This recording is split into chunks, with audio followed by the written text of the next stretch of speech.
ہم نے دی۔ جہاں تک قادیانیت کے ساتھ بائیکاٹ کا تعلق ہے، ہم مسلمانوں سے جو کہتے ہیں کہ ان کو ان محکموں میں نہ رکھو، ہم جو مسلمانوں سے کہتے ہیں کہ ان کے پاس مت بیٹھو، مت جاؤ، اس کی وجہ کیا ہے؟ کیا یہ علماء کا اجتہاد ہے؟ کیا اس دور کے ایک لمحے کے لیے آپ ہی کی بات حضرت والا مانی، آپ جذبات میں آ کے جو مرضی کہیں، آپ پوتر، دھلے ہوئے، پاک، عرش سے اترے ہوئے نیک مخلوق ہیں، ہم گنہگار، بڑے تنگ نظر، بڑے ریجڈ، اے بھیا ہاں آپ ہی سے درخواست کرتے ہیں کہ کیا یہ علماء نے اس زمانے میں کہا ہے، یہ اجتہادی طور پر حکم آیا ہے؟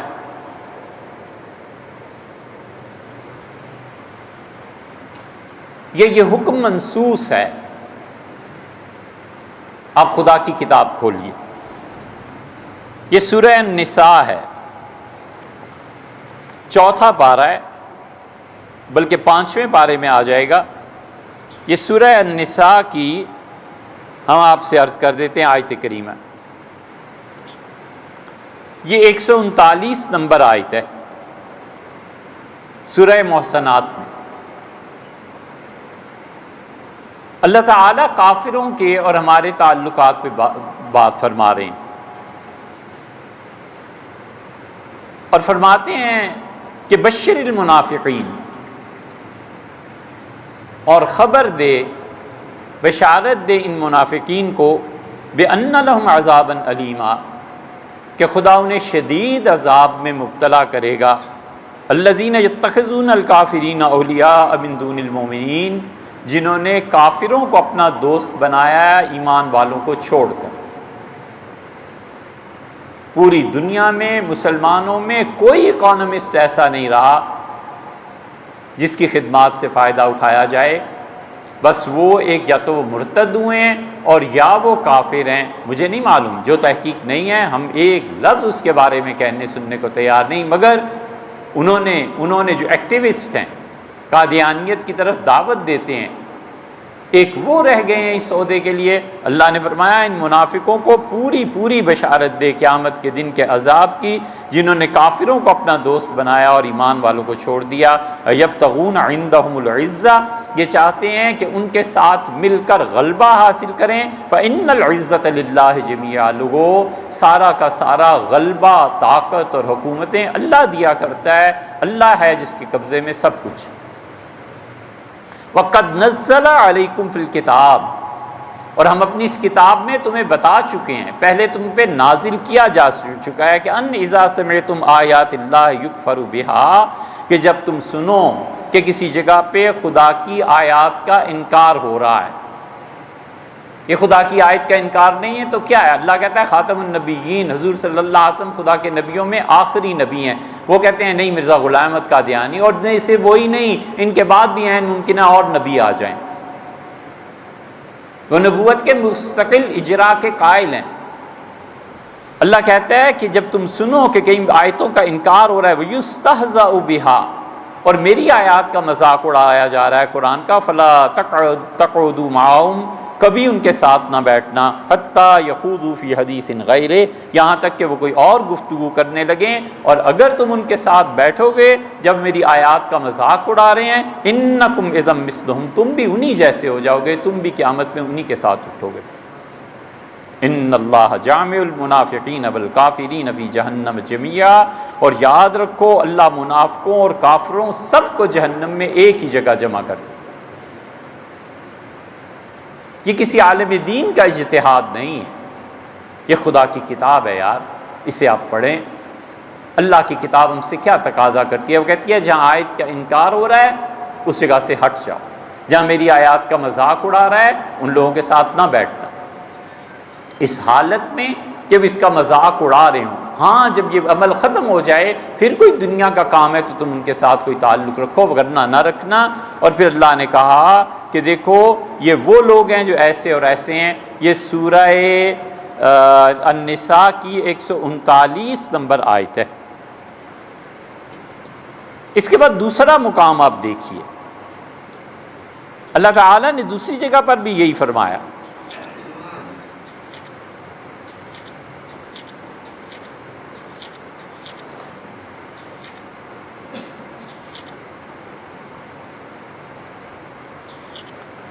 سورہ انعام میں، اور سورہ انعام میں یہ آیت اللہ تعالیٰ نے اس سیاق و سباق میں ارشاد فرمائی کہ لوگ جب کافروں کے ساتھ مسلمانوں کے تعلقات ہوں گے تو ہمیں کس حد تک ان کی رعایت کرنی ہے اور کس حد تک اپنے آپ کو بچانا ہے۔ اللہ تعالیٰ یہاں بھی فرماتے ہیں وَإِذَا رَأَيْتَ الَّذِينَ يَخُوضُونَ فِي آيَاتِنَا، اور جب تم ان لوگوں کو دیکھو فی آیاتنا، جو ہماری آیات میں ہم نے جو کچھ نازل کیا ہے اس میں وہ ٹیڑھے معنی نکالتے ہیں۔ خاتم النبیین کا اب یہ معنی کرنا کہ حضور صلی اللہ علیہ وسلم کے پاس ایک انگوٹھی ہے اور جس پہ وہ چھاپ لگا دیں گے وہ آگے کو نبی بن جائے گا، اور حضور صلی اللہ علیہ وسلم معاذ اللہ استغفر اللہ کوئی دفتر نبوت کا کھلا ہوا ہے اور چھاپ لگا کے غلام احمد قادیانی صاحب کو بھیجا ہے، یہ آیات کی غلط تشریح نہیں ہے تو اور کیا ہے؟ ہمیشہ یاد رکھنا چاہیے کہ قرآن ان الفاظ کو اور حدیث میں رسول اللہ صلی اللہ علیہ وسلم بالعموم ان الفاظ کو استعمال کرتے ہیں جو ایک عام سادہ آدمی کو سن کے سمجھ میں آتے ہیں۔ اسی لفظ کی فلسفیانہ دقائق اور یہ چیزیں یہ بات کی بات ہے۔ اللہ کہتا ہے جب تم ان لوگوں کو دیکھو فَعَارِضْ عَنْهُمْ، انہیں چھوڑ دو، ان سے منہ پھیر لو، حَتَّى يَخُوضُوا فِي حَدِيثٍ غَيْرِهِ، یہاں تک کہ یہ کچھ اور بات کرنے لگ جائیں۔ وَإِمَّا يُنْسِيَنَّكَ الشَّيْطَانُ، اور اگر تمہیں شیطان کسی وقت میرا یہ حکم بھلا دے اور تم ان کافروں کے ساتھ بیٹھ جاؤ تو دیکھو فَلَا تَقْعُدْ بَعْدَ الذِّكْرَىٰ مَعَ الْقَوْمِ الظَّالِمِينَ، جب میری یہ نصیحت سن لو نا تو اس کے بعد پھر کافروں کے ساتھ نہ بیٹھنا۔ یہ اس کا حکم ہے، وہ کہتا ہے اگر ہو گیا ہے تو ہو گیا ہے، چھوڑو اس کو، لیکن جب میری بات یہ سن لو تو اس کے بعد کافروں کے پاس نہیں بیٹھنا جب اپنے دین کی دعوت دے رہے ہیں، مذہب کی دعوت دے رہے ہیں۔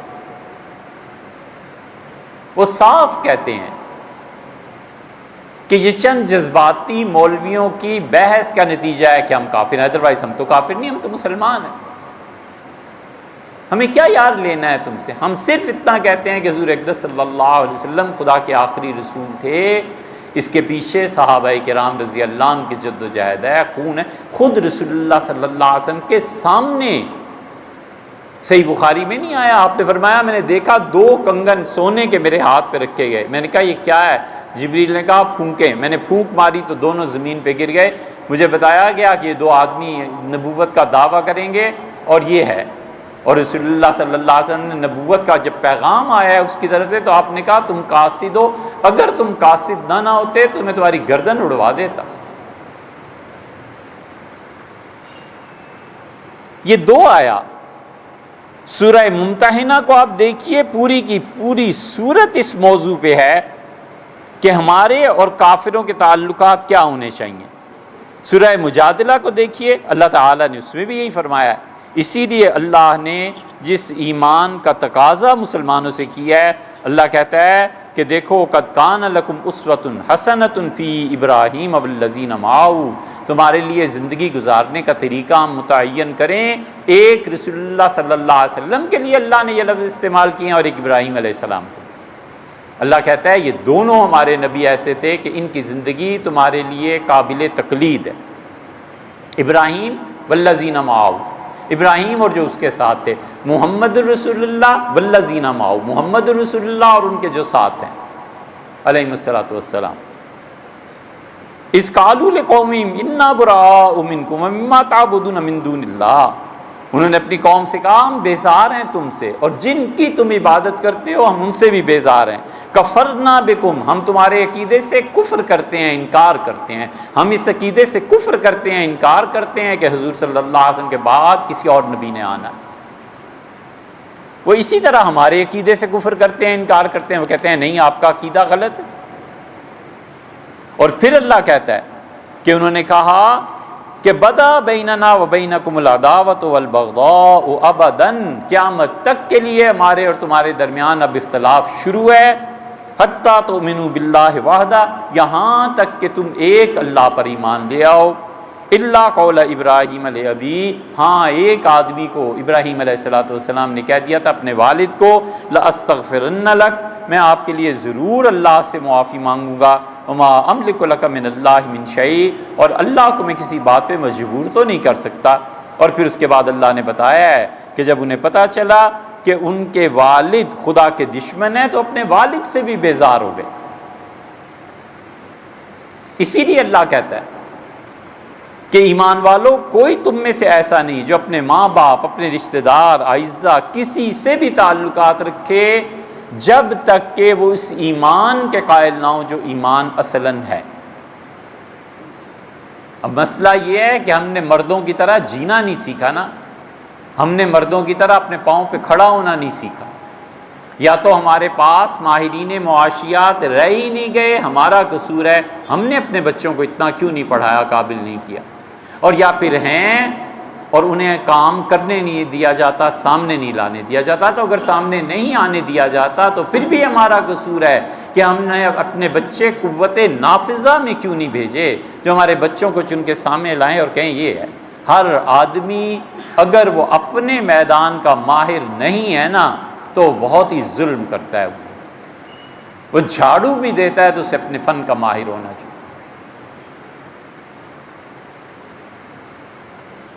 علامہ اقبال چلے گئے تھے میسور،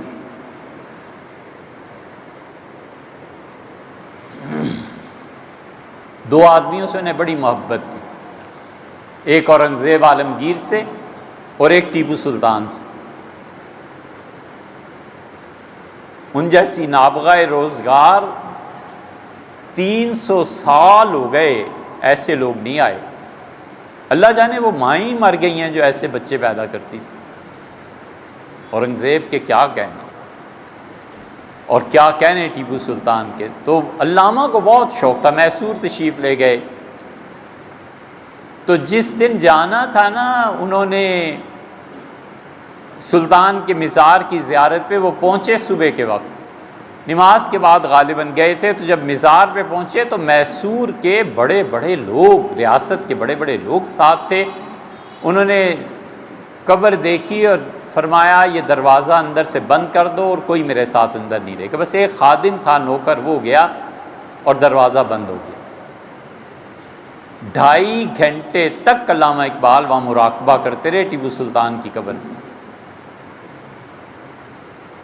علامہ کو بھی لوگوں نے جانا ہی کیا ہے، وہ کتنا بڑا صوفی تھا اور کیا روح تھی اور کیا پاکیزہ ہستی تھی۔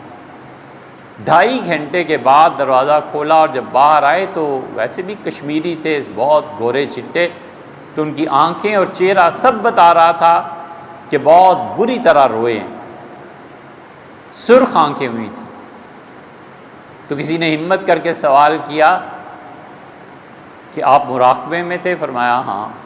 ان کا ٹیپو کی روح سے ملاقات ہوئی تھی؟ ان کا جی۔ کا ٹیپو کچھ کہتے تھے؟ تو علامہ نے کہا بہت کچھ کہا۔